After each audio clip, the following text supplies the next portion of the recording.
Welcome to the Wild Type Podcast. I'm Neptune the Chameleon. And I'm Lyssa Lizards. And we're your reptile girlies.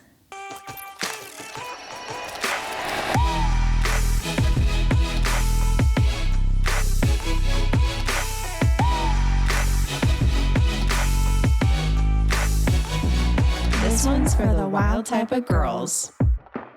So I wanted to start out with the question from the audience to start out with. Love it. I know the last couple episodes we've done them towards the end, but this is a juicy one. So I wanted to talk about this. Okay. This one's coming from the Reptile Cat Mom. Okay. That's their username. I love reptiles and cats as well, so love that. So she asks, what's a reptile you want to own and one you don't want to own?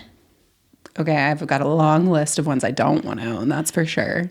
But one off the list. So one off the list is any overly large snake. So I'll go with Burmese pythons or reticulated pythons. Okay, you have to clarify because you do have an anaconda, I do. which some people would say is an overly large snake. So This is accurate. But my anaconda, Tarzan, he's a yellow anaconda, which is the smaller species of anaconda. Of the two, there are 4 species of anaconda, but there are 2 that are most commonly kept. And the yellows are the smaller ones. Yeah. And he's a male, so they stay much smaller. Yeah. For me personally, I don't ever want a snake that is going to get bigger than maybe like 9-10 feet. And at most, he will likely max out around like 7 to 8 versus reticulated pythons and Burmese pythons can get like 15, 18. I believe they can even so get wild. I think they can even get over 20 feet. Don't come for me. I don't have one. I don't know 100%. Not your thing. Yeah, but that's fine.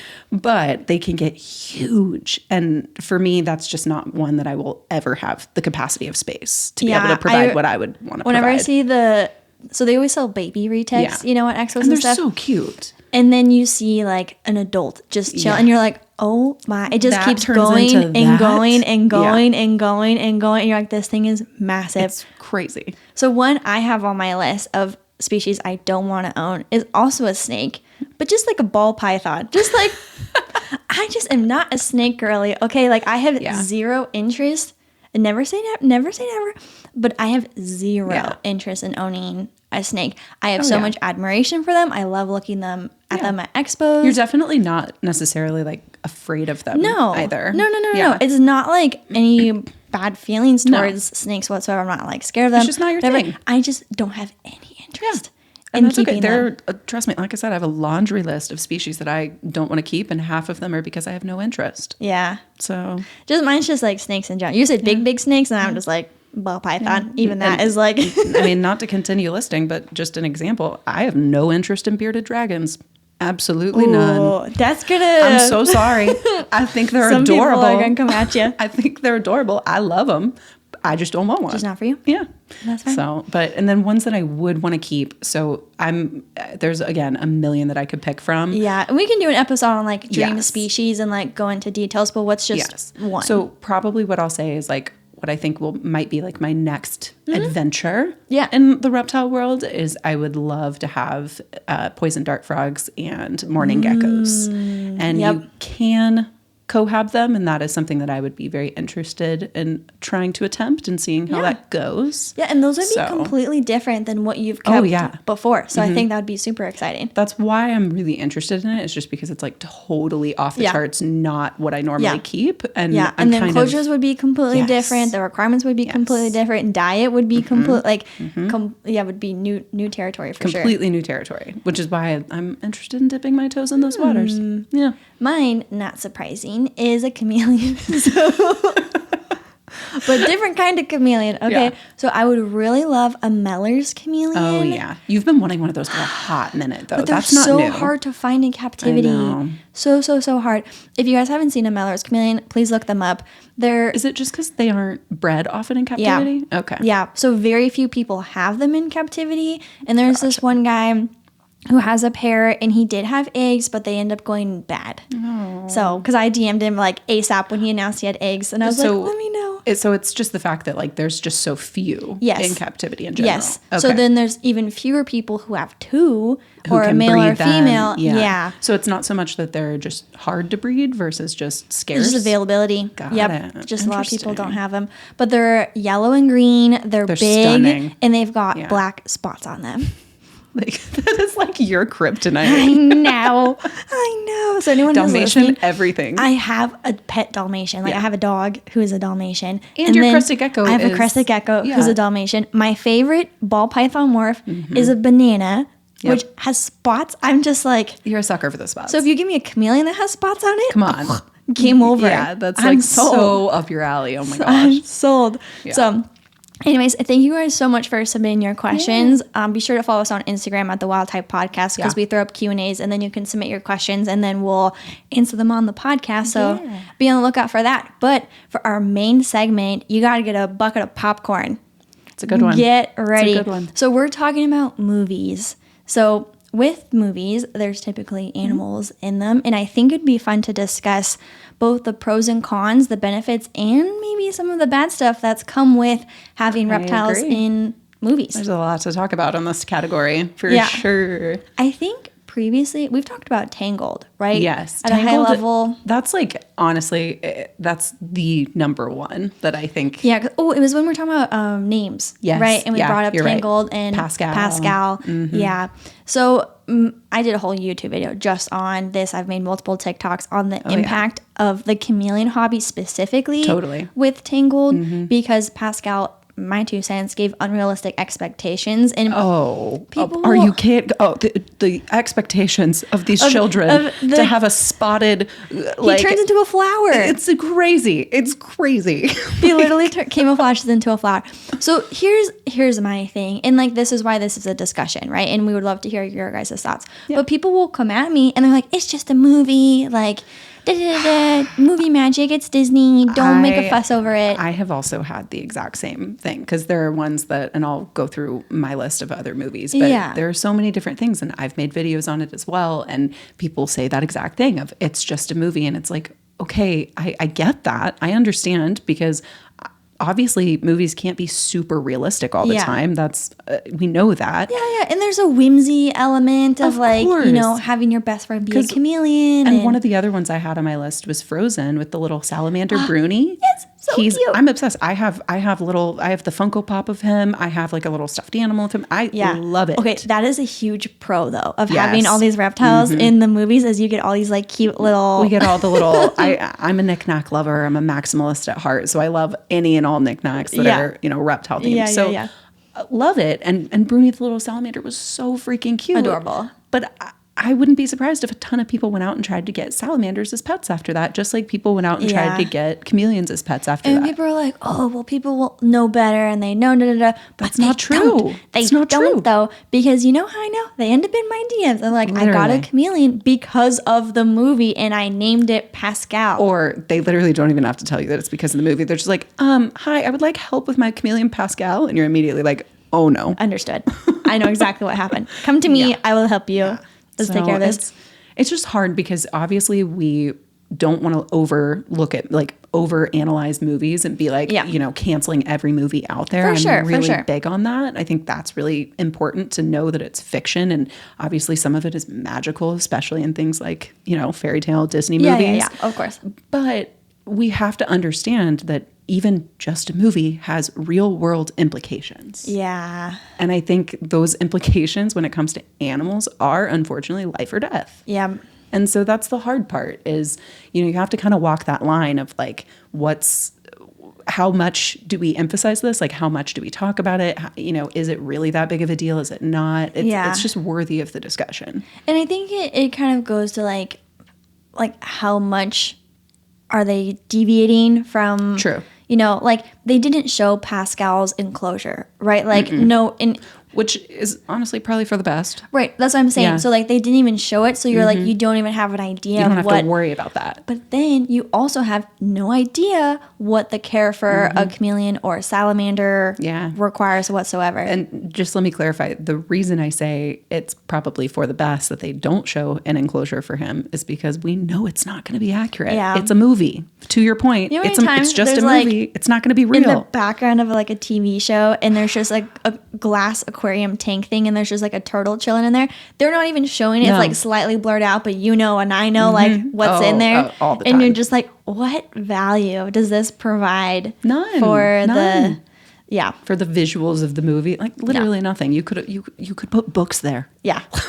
This does not need to be here. No. Yeah. So I know we had those on our list. Rango, if we're sticking with lizards. Yeah, that's that one. They did show his enclosure because he fell off the truck. They did. They did. I actually don't know. I haven't seen that one in so long. I forget that one. That was the opening scene. Was in like a glass aquarium. Okay. Like with like two things, like the little goldfish wind up toy or whatever was in there, and then the truck like hits a bump and he flies off and it breaks, and then he ends up in the desert. That's like opening scene. Original, yeah. That is a little bit of an interesting one because you can't even tell that like Rango is a chameleon. He doesn't even look like a chameleon. He looks like half iguana, half chameleon. Yeah. It's weird. If you look it up, it says he's a chameleon, but like does not look it. Yeah. No. So that's kind of that's an interesting one. So some of the ones that I had, I tried to think of like snake ones too. Okay, I wanted to make sure we talk about this because our culture towards snakes, I feel like is driven from pop culture and movies. Absolutely. The one I was going to mention is just the movie Anaconda because I have an anaconda. I've never seen. Is it like a scary movie? It's very much like be afraid of the anaconda is the theme of the movie. I don't do scary movies. Period. So I'm not. Yeah. So you can speak to it. You can speak to it. I'm a Halloween girl with a best friend who doesn't even do scary movies. Like, no, I do Disney Halloween. Kills me. Disney Halloween movies. But literally, when I wanted to get Tarzan, my yellow anaconda, I was like running it by my now husband, boyfriend at the time, and was telling him. And his first thought, and he's unusual. I'm very lucky that he thinks differently, just like I do. But his first thought was, oh, I loved the Anaconda movie when I was a kid. That'd be awesome. And I was like, nobody else would think that. And that's when you knew he was the one. Like, this is a good one. But honestly, movies like Anaconda, Snakes on a Plane, like just any... honestly, I literally before this, when I was like thinking through like some of the movies, I was Googling trying to think of other movies that showed snakes in a positive light.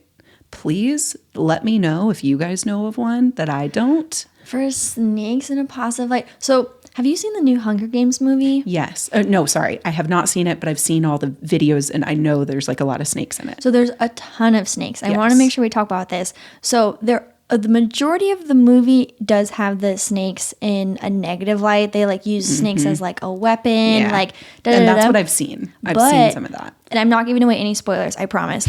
But one of the characters does have a special bond and relationship and connection with the snake in a positive manner. I actually wrote this one down because I also wanted to talk about it. So I'm really glad you brought it. I haven't seen it yet. No, I've seen all the clips. I've seen it all over TikTok. I saw the movie. So I've seen a little bit of it, and I was very happy to hear that there was like a person in it that had a bond. And it's definitely the smaller percentage. The majority for sure is snakes being villainized, weaponized, like bad, stereotypical, cliche, whatever. That's my big issue with how snakes are shown in movies is that 99% of the time they're being shown as this horrible, heartless creature that just wants to devour and eat humans. Indiana Jones. Yeah. I wrote that down because you were bringing up snakes. Because was it like the snake pit and everything else? The snake pit. But you want to know a fun little fact about Indiana Jones is that, and I don't know if this is all 100% fact, this is just lore that I've read on the internet. We'll go with it. But apparently they actually utilized more legless lizards than real snakes in that snake pit scene, which for anybody who doesn't know, I have a legless lizard named Voldemort. So like, I thought that was really cool. Yeah. And I guess they did that just because people are less afraid of lizards. But honestly, I think legless lizards are so weird. They would freak most people out more. So I don't know what their reasoning was. I think they're a little freaky. If we're talking about reptiles in pits, the movie Holes, if you remember, they had the bearded dragons. And they were like this highly venomous lizard. And they're like have polka dots on them, like drawn on. I think it was the yellow spotted lizard was the name. It was literally a beardy that just like spots on it. And beardies are like the most like, honestly, they're probably one of the reptiles that's the most like accustomed to humans, which is obviously why they used them. I will say they did do a little like, you know, editing where CGI they had them like, you know, be like a frill lizard, you know, where they would like, I remember and like come at you. I remember there was one where the bearded dragon was like running at him. And it was that's what I'm saying. Yeah, it was that. Yeah. I remember but you can tell it's like totally fake. It was for sure CGI. Yeah. The whole thing was CGI on that. Yeah. But those were beardies that, you know, they were so cute. Like, and I remember watching that years and years and years ago. And I remember being like, those aren't venomous. Like, so for me, it wasn't until I got older, right? Because we were pretty young, we were. You know, when Holes came out, and it wasn't until I watched it in adulthood, and I was like, that's a bearded dragon. I didn't know first, like I definitely didn't know the species or what it was, but I definitely knew like that people had them as pets. So I was like, that's not a scary lizard. That's a nice lizard. Yeah. I remember thinking that. But yeah, for me, when it comes to like the snakes of it all, that's my biggest thing, is them getting villainized. Another example that I had was, and I actually made a TikTok on this about maybe like a year ago, but there's an episode in The Rookie. Have you seen that show? Yes. Oh, I love The Rookie. I love The Rookie. I forget what's the main character's name? I don't know actor's name. I forget his name, but he was in Castle, and I loved Castle. Yes. Oh my gosh. I'm currently rewatching all of Bones. Yes. And like Bones and Castle are like my go-to. Back in the day, weren't Bones and Castle on at like the same day Very similar. or right after each other? Yeah. Very similar. Because I loved Bones There's too. legit 12 seasons of Bones. I didn't realize it was that long. Yeah. I thought it was like 8 or something. No. 12. And currently all my TV shows are on hiatus right now. So the worst I'm like, time of year for TV shows. It drives me nuts. So I'm like, you know what? 12 seasons of Bones. That'll tide me over for that sounds nice. I might have to do a little rewatch. But yes, he was also in Firefly, right? That actor, you know. Okay, so you're saying in The Rookie though? Yes. So in The Rookie, I don't know the episode or the season or any of that. I just remember the episode and then I made a TikTok about it. But there's the scene where they are going to this lady's house who has a bunch of snakes, and it is oh yes, I remember this. It's a great episode. But that specific setting, it's a horrible look for reptile keepers in general, because this girl is literally keeping some snakes out on like an indoor tree and things like that. It's like, that is not how you keep these animals at all. So they show horrible examples of that, which is always hard.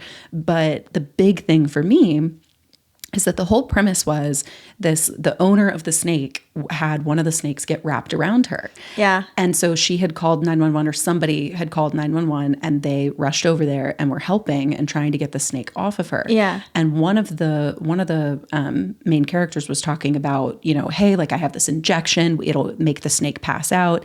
And then this younger guy, like literally just takes an axe or something, you know, big slicey weapon and literally says, we don't have time for that, and like chops the snake's head off and just kills it on the spot. I don't remember that. No, it was awful. At all. It was horrific. And I was like, okay, I understand emergency dire situations. Sure. Snake keeping 101, if you have a snake bigger than 6 foot, you're not supposed to handle it without somebody else in the room to potentially assist. Sure. But like, you don't just kill an animal if there's time to save it. And they even talk about it in that episode of like, there was time. There was time. It was just this overeager guy. Sad. And it just feeds into the culture of like, this is culture, okay fear. To do this. Yeah. That just breaks my... It's heartbreaking. And breaks my heart. It's just, I hate things like that. And there's just this mentality that, especially with big snakes, because of movies, because of shows, that like they can eat people and this and that. And it's just not accurate. They're so villainized. I mean, go all the way back to the Jungle Book with Kaa, right? Like, which I love Kaa. Big fan of Kaa. Not a big fan of Kaa. His eyes, and I love the eyes. I think he's so fun. What is it? Trust in me, right? And like, but he was a villain. He was the villain in that. And then if we're talking like way back anime cartoons, Robin Hood had the little snake. The scene where he's in the balloon with a little propeller. Oh my gosh, I need to go and watch Robin Hood now. I forgot about he's got that. His like I loved Robin Hood as a kid. That's a good one. But you know, they're like the bad guys though. They're villainized. And then I don't know if you've seen it, because I know you're not a super like animated movie girly. This is true. But there was, within the last year, I think it was called like Villains, and it was like a wolf and then like a snake, and they're like this pack of bad guys. Oh, it's called Bad Guys. Oh, I haven't seen that. Yeah. And that actually sounds like something I would love. I love villain origin stories. Yes. No, it's like a pack of animals. It's all animated, and they're like the bad guys. And like the wolf is the like guy in charge, but then there's also, of course, a snake. Yeah. Right? Snakes are always, and I mean, it even goes, you know, all the way back into religion and things like that. But like, literally, snakes are always the bad guy. They're always the demon. They're always the villain. And I understand that. And I understand that because people see this animal that they don't understand, it makes it's scary to them. I have total empathy for that. But at the end of the day, it's a lack of information and a lack of education and just understanding. Like that's the biggest thing. Is that they don't attack out of like anger or hate or spite or to hurt you. It's out of protection. It's literally solely out of defensiveness. It's just being scared. What else is a snake supposed to do? Slither away? Like they're not going to outrun most predators. So it's reptiles in general, right? They're like, oh this tokay is like super mean, or my chameleon hates me. He's trying to bite me. Like why doesn't my chameleon like me? And I'm like, take a second, reset, think about it. This chameleon doesn't know this snake, this tokay, all these reptiles that get such a bad rap for being mean, right? And it's like in actuality, it's a fear response. 100%. And like literally reptiles in their DNA, they're like basically born afraid. That's just how they are. I think part of it is like we love them so much and we would never hurt them and we're just pouring our heart and soul into them and you're like, why would you love me? But they don't understand our intentions. No. Like, and that's not their fault. Look at the size ratio, right? Of this animal and you. Imagine if you were a fraction of your own size looking up at you. That'd be terrifying. Yeah. Like it just, but that's my biggest thing when it comes to movies, specifically with snakes, is just the demonization of it because it also like just has so much misinformation about them and it just creates fear based on inaccuracies. And that drives me nuts. I don't remember the name of this movie either. This was on Netflix. It was like an animated cute little thing. And I've only seen it once and my brain works. I have to see at least 3 times before I will remember a movie. Yeah. But they were like zoo exhibit animals and they were all like one was like a scorpion, one was like a snake, and like it like escaped. What is that? And then they had to like go really and get the animal, and there was like some zookeeper with like was it called? Okay, I could totally be wrong. Was it Over the Hedge? No. That's a different That's with one. like the raccoon squirrel. Yeah. Squirrel okay, guy. Sorry. No, this was in like the last year, but it had like a tarantula. It had like a scorpion. It had like a horned frog. I don't remember that at all. You should really watch this. So I thought that was cool because these were not your traditional cute reptiles. It wasn't a gecko. It was literally like a tarantula. The creepy crawlies of the world. Yeah. Yes. So I think if we shift gears a little bit to like movies that did, I think, help a little bit, put things in a positive light. I think that had worked in that favor where you were rooting for the quirky underkept like oddball reptile animals type things. So I have one, and it's actually one I really wanted to talk about because I actually like did a TikTok for Netflix for this video. So the new Leo movie. Yep, I've seen it. It's so cute. It's really, really good. I thought it was kind of weird. I hate musicals, so I'm not a musical gal at all whatsoever. So the fact that there was a lot of singing really threw me at first, but it's a great movie. And yes. So just a little quirky. Yes. But on the topic of ones that like help versus hurt the hobby, things like that. Yeah. I had a very specific thought process that I personally went through when I was deciding whether or not I was going to work with Netflix to make a video to promote it. Yep. That was really huge for me. And they reached out to you, right? Like this was before Netflix even came out. I think at this point there were trailers, so you knew it was going to be like coming. A reptile-y type movie, and they're like, hey, we want you to do a video with us. So I like really thought long and hard about it, and I actually had like several conversations with them. We chatted about it. Oh yeah, I was like, should I do this? Should I not? And I had some very specific stipulations that I basically got permission from Netflix to be able to put disclaimers in the video of like, reminder, these animals should not be cohabs, like things like that. And to me, that was really huge that they allowed me to do that, because if they wouldn't have allowed me to do it, I would have turned it down. That's just the reality of it. Yeah. Because if I couldn't put that real tangible information about these animals on my platform, I was not going to share that. There was a lot of good things that came from the movie. However, there were things that you're like, if you guys aren't familiar with that movie, it's a new Netflix one, but it literally has a lizard and a turtle in the same enclosure. And so you could look at it face value and be like, this movie is terrible. They're showing 2 reptiles together. Da, da, da, da. And so you made sure to call that out of like, hey, this is not okay. I have my list of pros and cons. Let's hear it. So just in regards to like what was seen from the initial get-go of the movie and being like, this is, could be taken bad, like you were saying, taken at face value. they were cohabiting a tuatara, which I'll get into that, but that is a species that can only be found in New Zealand. That's a lizard. And then what I believe was a tortoise. So the cohabiting of that was definitely a big no-go. The enclosure was small, and tortoises really shouldn't be kept in tanks like that either. Right. Yeah. So there were right off the bat. So I did not see a UVB bulb. No, definitely no UVB. Definitely too small of an enclosure. All the things. The basics. So right off the bat, that I was very hesitant on, because I was like, if I can't say something about that, then I'm not going to post something that is going to negatively affect the hobby. And just like sweep that on the rug as if like everything's fine. I was like, that's not cool. But the pros, and this is where I think they made, and I don't know for sure. I don't know, the directors or the people who came up with the idea of the movie. You're just working with the marketing team. Yeah. Right. So I don't know what their real intentions were for it, but this was my perspective. And I thought it was so cool that out of all the animals that they could have chosen, they selected a species of lizard that is literally not even available to be a pet anywhere in the world.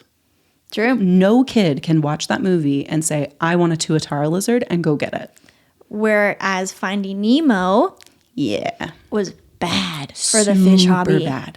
Really bad. And we're not in the fish hobby, but we've talked to other people who are in, aquatics and stuff like that, with like the clownfishes and the blue tangs and everything like that. And blue tangs are ones that they are available. You can get them, but they're all wild caught. You cannot get them in captivity. You cannot get them captive bred. Yeah. And so that led to a ton of overfishing of the blue tangs, which is crazy. Right. So with that being said, Finding Nemo really hurt the fish hobby, the fish keeping hobby in that way. They were accessible. Yes. And same with Pascal, he's supposed Easily to be a accessible. veiled chameleon, right? You get those at Petco, right? Come on. But that's why I was like, okay, Netflix, this is a big step in the right direction, in my opinion, that they chose the star of the movie to be a species that it's not even possible. They're only in New Zealand. New Zealand is super strict on them.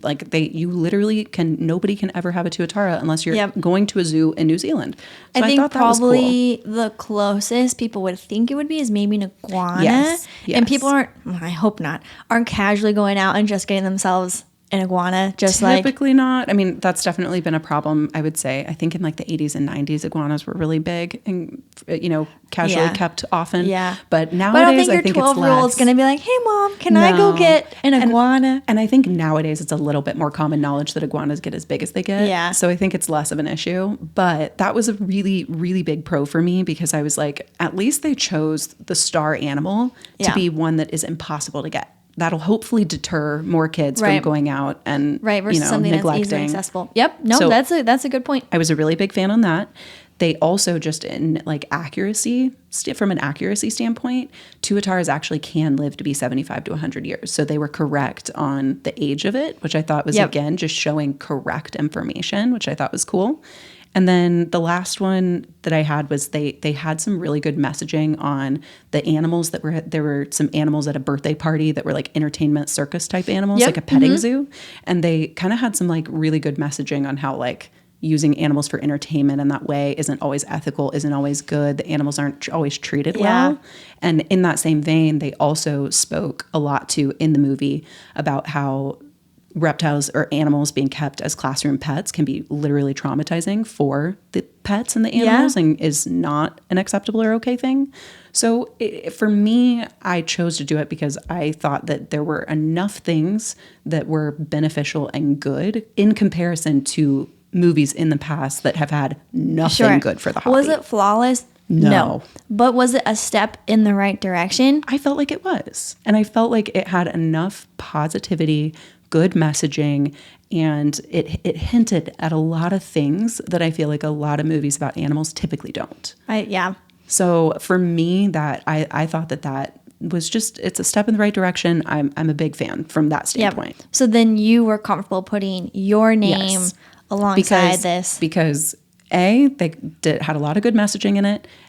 specifically about reptiles and in the hobby, but B, they also allowed me to put those disclaimers about the cohabbing, about the enclosure size, the needing enrichment, things like that. I was like, okay, like if I'm going to be the one I can call out the things that I don't like, I was like, hopefully people will see this video, go watch that movie, and then understand, wow, those animals can't be kept like that because of my disclaimers. So I was like, I'll take that. Yeah, take the wins where you can get them. Yeah. One movie that I think did allow people to kind of like connect with scaly critters is How to Train Your Dragon. Yeah, I love that movie. That's one of my favorites. That is such a feel-good, bonding, such a good movie. Best friend, like with your pet, you know, who's like your sidekick, your best friend, like would literally go through fire for you. Yeah. And he's a dragon. And a scaly critter is like an exotic oddball, and it's a whole society that like demonized these things, and then with time came to grow and love them. Big fan. That is not like working favor for the reptile hobby and for us keepers who do keep the quirky and weird of like, that was such a good movie. Such a good movie. And what I loved about it, as somebody who, everybody with reptiles, you have to put a ton of time and effort into spending with that animal, to bond with that animal, to get that. Respecting the boundaries that the animal sets. Yes. And I feel like it showed all of that really well. It showed all the time that he put into working with that dragon, like everything. It was very reminiscent of all the work that we put in with our animals and with it, just any pet in general, but specifically the scaly ones. Also, that soundtrack. Yeah, that was a good one. It was a good soundtrack. And the sequels I thought were also good. I loved the second one. Yeah. It was so good. The third one? I haven't seen the third one. There's little babies. I didn't even know there was a third one. Little babies. That's what I'm watching tonight. Yeah.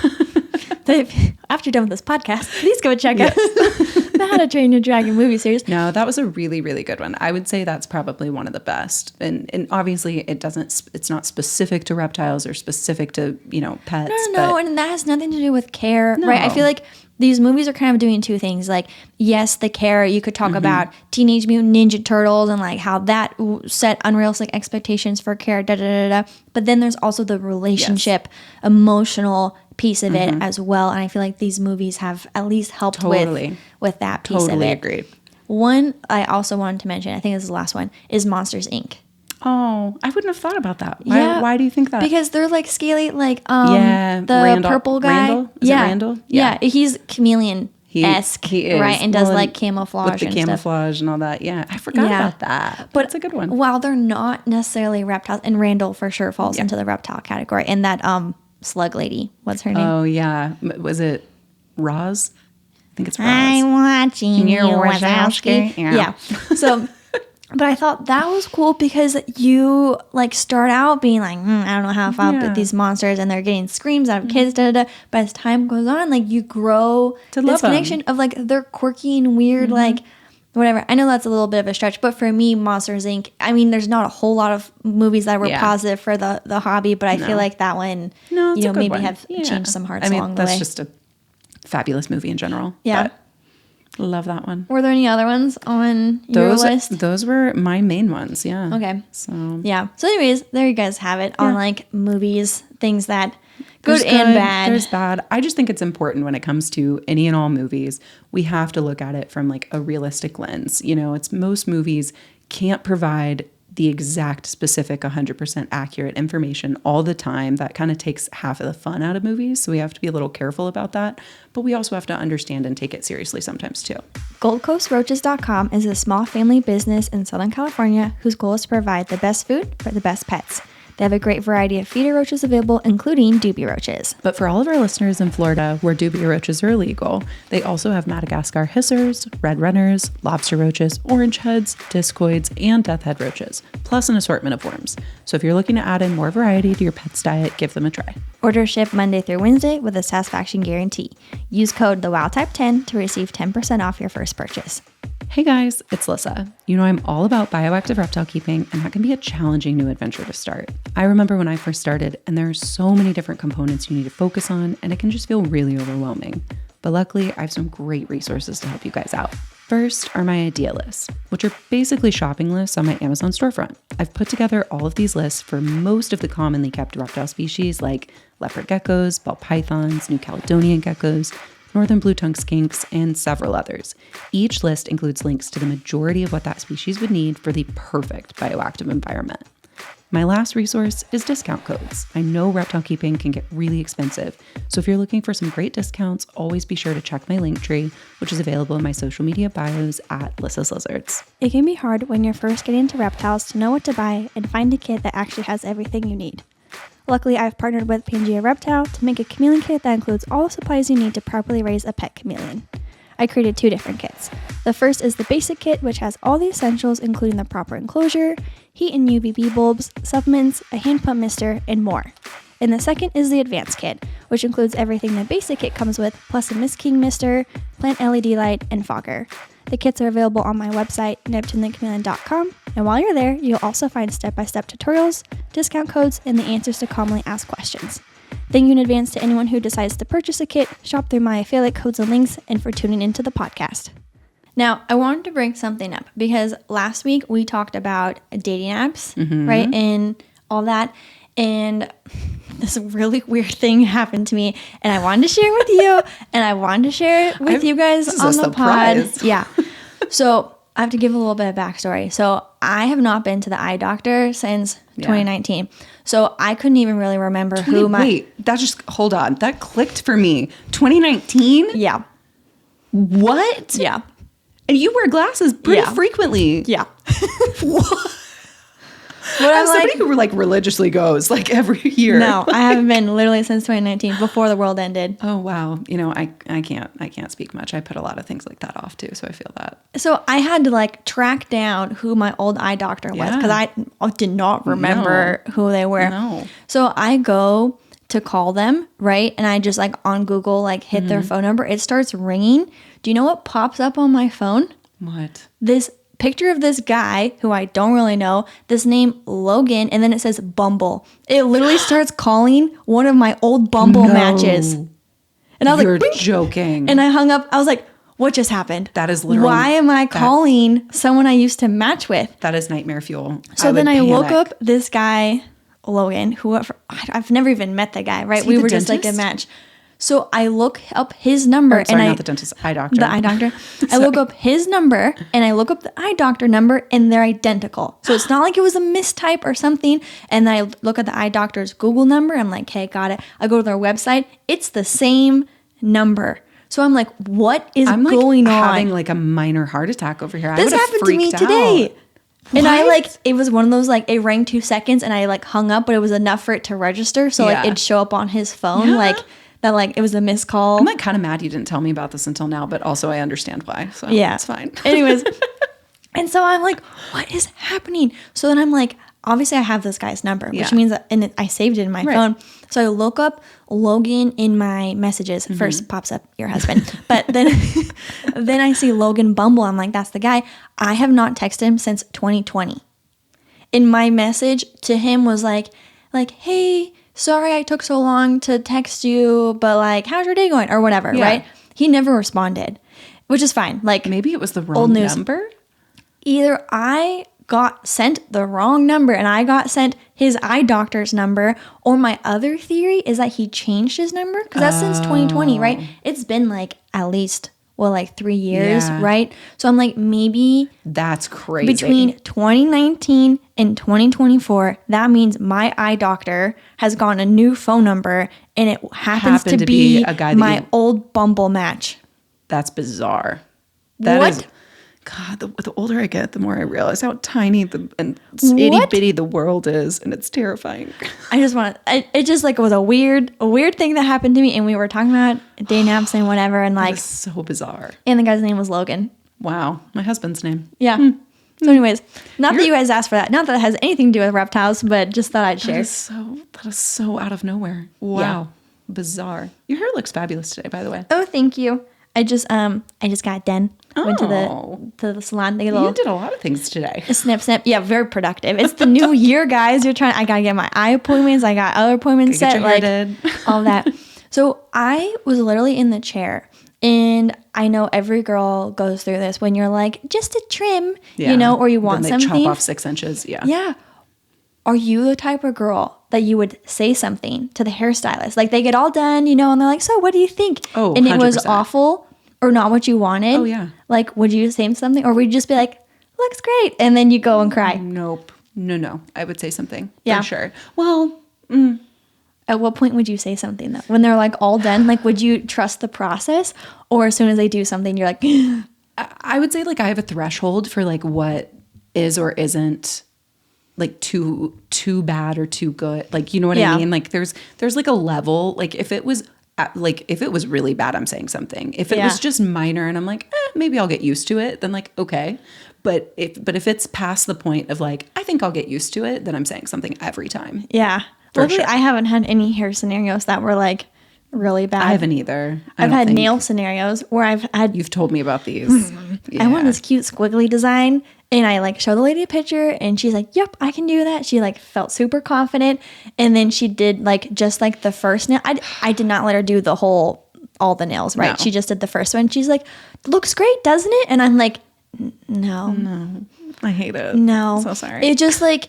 The squiggle wasn't even like just a single. It was like you could see all the brush marks, and it was like I am not expecting like perfection. A clean design. No, yeah, that's hard. No, and I was like, in the nicest way possible. I'm like, no, I'm so sorry. Yeah, and like after we had talked and stuff, like you could tell she wasn't the go-to like design person, like because every salon has like the girl that like, oh yeah, that's my girl. I've been going to her for like 2 years. They can do whatever your heart desires. And so this other girl comes to sit down. She like takes off the nail. And she's like, "Why didn't you tell them you wanted a design?" I was like, "I literally showed the picture." I did. And so then she didn't. It was flawless. Aww. But it was just like. I felt so bad. No, it's hard, but sometimes you got to stand up for yourself. Yeah.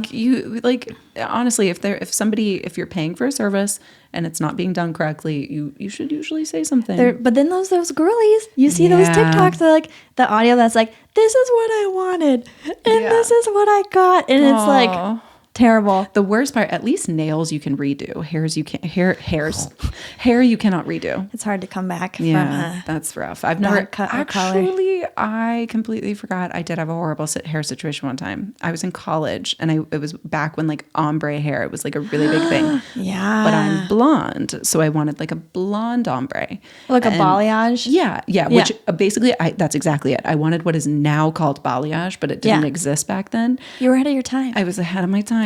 And so I wanted like a blonde balayage, like ombre, quote unquote, look. My hair literally, she dyed the top of my hair a like brown chestnut color. Okay. And apparently my hair picks up red when dyed. And so it literally turned to like auburn. And then from like here down, from like my like cheekbones down, it was literally my normal blonde hair. Oh, interesting. It was awful.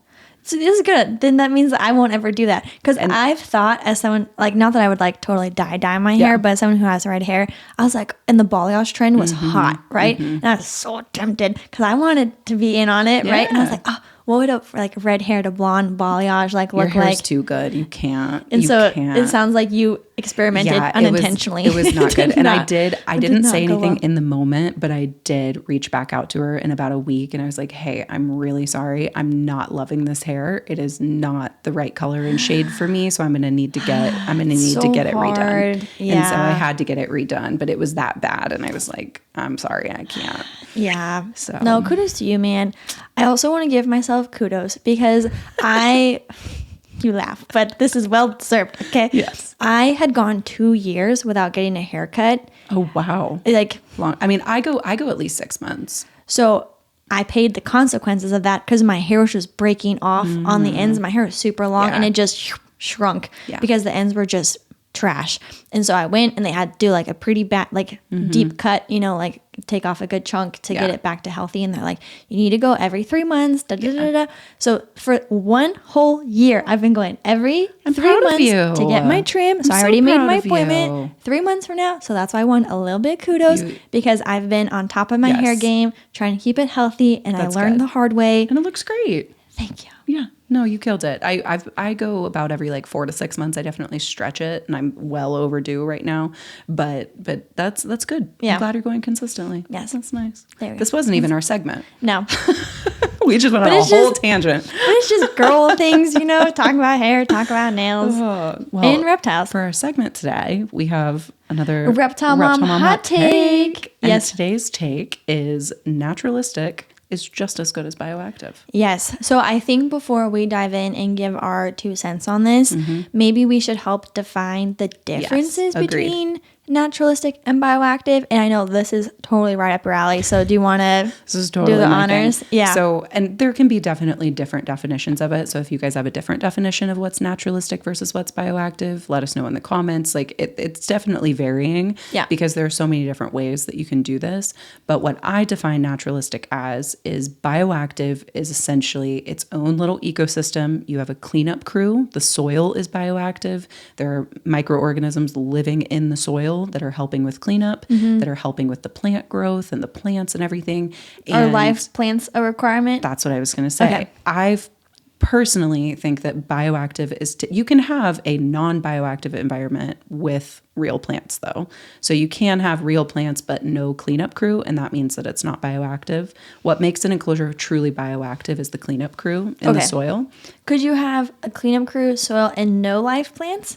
Yes. Okay, and so that would still be bioactive. I've actually, no, that would be naturalistic. Okay, so you have to have all 3 then in order for it to be bioactive. I think so, yes. You have to have live plants, the bioactive soil, and the micro isopods, springtails, whatever you end up using. That is the cleanup crew though. Yeah, but you need the soil plant cleanup crew. Yes. But if you have just cleanup crew soil, doesn't cut it. If you just have plants and dirt, doesn't count. Yes. You got to have all 3. But if you have...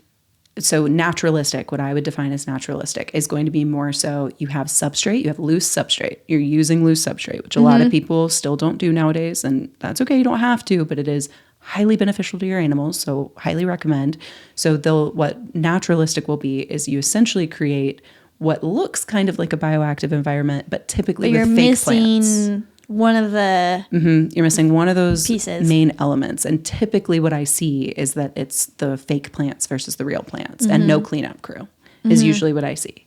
And I just think it's really important that there's nothing wrong with having a naturalistic enclosure. It just means more work for you, essentially. Right. Because you don't have the cleanup crew going in there and eating all the waste poop and the leftover food or any of that stuff. And so for me, what I think is important is that your animals have coverage. They have clutter. They have branches. They have plants, live or fake. To feel safe and hide in. Yes. To climb and explore. And you can maintain all of those important things that your animal needs with fake plants, with substrate and fake plants and no cleanup crew. You don't have to have those things in order for your animal to truly be thriving, in my opinion.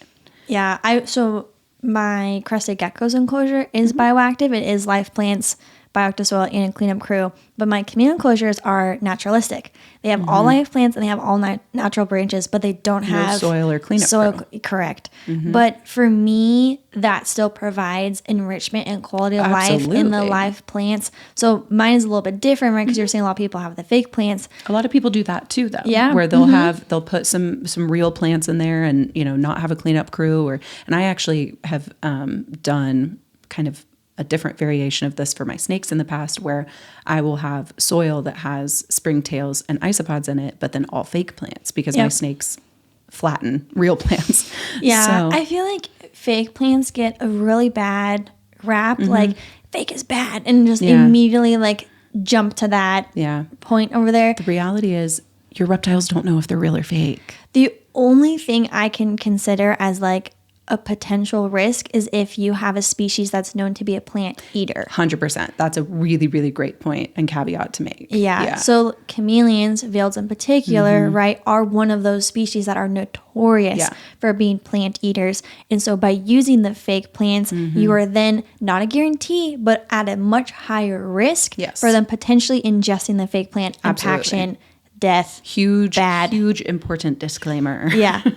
Are there other species, like are there any like snakes that are geckos? Not really, but omnivores. So like blue tongue skinks, bearded dragons, like any lizards that also eat plants are potentially going to have an issue with that. Like I have to be very careful with what plants I put into my blue tongue skinks enclosure. She's pretty good. She doesn't really go after the plants much because she prefers her meat and bugs and things like that. Yeah. But that definitely, I have to make sure that any plants that I put in there, if she did ingest them, that they would be safe, because just on the off chance that she would, that's something you got to be careful with for sure. Yeah, but I do know of, and you've met them, the panther chameleon breeder that we always bump into at expos. They pretty much exclusively use fake plants in their enclosures. They think they're very sterile. They think they're very clean, and they're breeding. So they're working in a larger quantity, just trying to keep these animals as healthy as possible. Cleanliness is important for that. Yeah, for sure. So I totally get that. Yeah. So there are different ways to go about it, but I think at the end of the day, you have to decide what is best and safest for your species, for your environment, and what can you sustain, right? If you don't have a plant LED bar, it's going to be very challenging to keep those live plants alive. I've made that stupid mistake. So I've definitely, like early on in my bioactive journey, I definitely didn't have plant LEDs in it. They all died.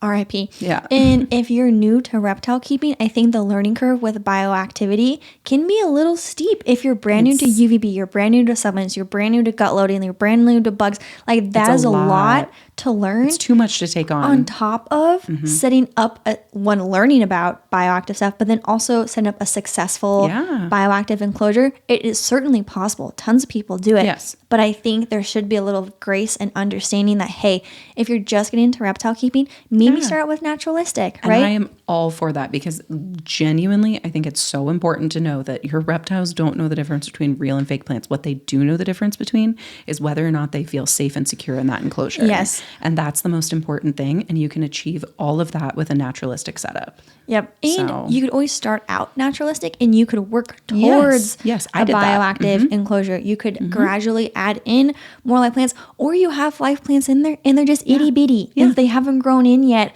So in order to provide that coverage for your species, mix of real plants and fake plants is always good too. You have those fake ones in there just temporarily until those live plants are big enough. And I will want to say, when I'm saying fake plants, what I'm thinking of is those silk leaf, softer ones, not like the hard plastic fake ones. Those I don't recommend for. The silk ones can be kind of tricky, especially in like highly misted enclosures, because they can kind of contain bacteria and hold that in. So you do have to be a little bit careful with that. So we haven't seen that in the chameleon space, but typically the enclosures have time throughout the day to dry out. I think I'm thinking a little bit through like some of the higher humidity species and things like that. So that's something that's a little bit warned against. You can kind of go either way, but I do like ones that feel a little bit softer, not necessarily all fabric, but there are some plastic ones that are softer than others and things like that. But you can start with fake plants. You can start with just substrate. It doesn't have to be bioactive substrate. Yep. It doesn't have to be, and keeping a cleanup crew alive is hard. Also another thing to do. Yes. I gave myself a kudos again. I have maintained the same cleanup crew for Pluto, my crested gecko, the entire time. That's incredibly impressive. That's fantastic. I got him in 2019. And they're all still kicking? Yeah. Wow. It's the exact same culture. That's fabulous. And I've redone the soil and stuff. I had a really, really good long streak there for a long time with a lot of my bioactive enclosures, but then they all kind of died after the last time that I moved. So I'm currently working on upgrading and fixing a lot of that. That means you get to buy some new isopods and get some like cool new things. I love doing that. Yeah. But I just think, I feel like a lot of time in the community, especially now as more and more keepers are pushing more towards bioactive. Yeah. And you guys know I am the number one fan of bioactive. Great. We love to see it. Huge promoter of bioactive. I think everybody should work towards it just because it makes it easier on you. And a lot of people will sometimes call bioactive keeping the lazy way of reptile keeping. And I don't necessarily agree with that, because it's still of work to keep it It's a ton going. of work. Yeah. But what bioactivity in an enclosure does for you, in my opinion, is the live plants make it significantly easier to maintain humidity in that enclosure. Yep. It also just in general helps you with the cleaning up because, you know, it doesn't smell right away. Usually like any left, you don't have to, you know, get out the cleaning supplies and clean up the tile or the shelf liner or whatever you're using. Yeah. You don't have to do those things. You can literally just pick it up, and if there are any remnants left, the cleanup crew gets it. Yep. And so it's a 2-second fix versus like a 2 or 3 minute fix. So it just saves time. And when you have a lot of reptiles, that adds up. It adds up. Yeah, for sure. So for me, I think bioactivity is amazing for the reptiles, amazing for you. It creates a more stable environment. But if you have naturalistic and you're keeping it super clean and you're maintaining the humidity levels, there is no difference, in my opinion. So like, I feel like a lot of times people will kind of, especially I see in the comments all the time on social media, people kind of jumping on somebody for not going bioactive or like not, you know, using real plants or this and that. And I think that's ridiculous. Yeah, the chameleon community is notorious for poo-pooing all over fake plants. I myself will recommend live plants. Yeah. But that's because chameleons will eat fake ones. Not all of them, not all species. Yeah. But when I don't know of someone in the comments what species they have, then I have to make generalizations. I have to make sweeping recommendations of like, blanket statements. Yeah. And so live plants are the safer option 100% of the two. Could you successfully use fake plants? Absolutely. Are people going to come after me in the comments for saying that? Absolutely. But I think if you can do exactly what you're saying of like providing the coverage, keeping an eye on your species and being thoughtful and considerate of like what's going on. Like I would never put a brand new veil chameleon in an enclosure with fake plants if you don't know what they're going to do with it. But if you've learned over time, then like, or you have a panther, like you just, there's more than one way to do it. I started out with my panther chameleon with all fake plants. This was back in 2016, 2017, I think. When dinosaurs roamed the land. Yeah. So very, very different world back then. You know, I don't know if how many people were even keeping live plants, you know. Yeah, and that's what we're saying. Like, we love to see the hobby moving forward and pushing for bioactivity, other keepers leading by example. I just think we have to give a little bit of grace and understanding to people who are maybe new to the hobby or are still learning or still uncertain, and they need just a little bit more time and education before they can get to that point. And I just think that naturalistic enclosures should never be demonized because that is still a step above the bare minimum. Absolutely. Like, this is a good thing. Absolutely. Like, so those steps that they're taking in that learning curve, they're taking all the right steps. Let them enjoy it. Don't bash anybody for that. I just think that's really important. Yeah, I know this is a hot topic in the hobby, guys, the naturalistic, bioactive, all of that. So this is, I mean, obviously we're talking to each other here. You guys aren't here right now, but this can be a conversation. Let us know in the comments like your thoughts on naturalistic, bioactive. We would always love to hear from you guys, but I think this is an important topic and one we'll probably talk about again. Yeah. It's a safe space. We're not going to judge you for it. We promise. No judgment here. We're just sharing our experiences and observations along the way. Totally. Yeah. Are we calling this? I think we're good. A wrap? Is this another episode? As always, you guys can follow the podcast at the Wild Type Podcast on YouTube, Spotify, TikTok, Instagram, you name it. We're there. Otherwise, you guys, thank you so much for listening. Be sure to subscribe, rate the podcast. I'm Neptune the Chameleon. And I'm Lyssa Lizards. And we're your reptile girlies. Bye, y'all.